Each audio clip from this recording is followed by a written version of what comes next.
Hi mga guys, so I'm back on another video mga guys. So ang title dahil sa short vlog guys kay Happy Independence Day vlog guys. Happy Independence mga single diha. So 10 AM kanina guys nagkatuog SM guys as nagkauna lang dahil may og Jacobs guys kay dugay kay mo ginahulat guys. Si Menard din akong kauban as tang dugayo gid sa among sundo ambot. Asa naman to siya, so muna na siya guys, naabot na gid siya finally.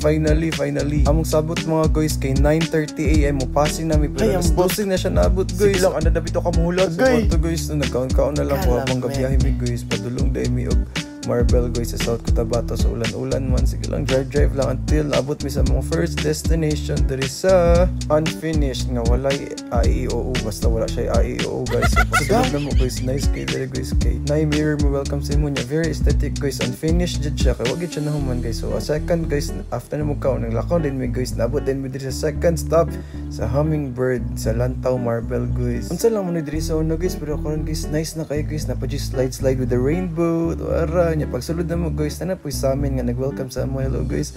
So diri kay overview kayo guys. So Lantaw Marbel gid siya guys. Makita mo whole Lantaw. So after na mo diri guys, nag-chill lang mi guys. Nya nag-count kong ginagmay nya tanaw-tanaw sa mga wine kay gilaway din mi. Abaw gid. So guys, naghawa na din mi guys nya. Bali na pod mi diri sa third stop diri sa Brands and Blends Coronadal, South Cotabato. So shout out din sa akong kauban si Diana og si Menard guys. Sumuto nag-order na pod mi og coffee, bread og pink tooth. So basta ka muna mag-isip kay sumuto nang uli na din mi guys. So salamat kay Coronadal pero ay naflatan guys, sakit sa buhat guys. Sumuto nagkukut din mi sa ubos guys para lang makauli big sayo sa Jensen guys. Pero mo to kayo, it happened naman. Charge to experience na lang mga guys. So nalingaw gid mi sa mong laag guys kay na complete gid tanang pagsubok sa kinabuhi guys. So more to guys, bye mga guys, salamat sa pagtanaw.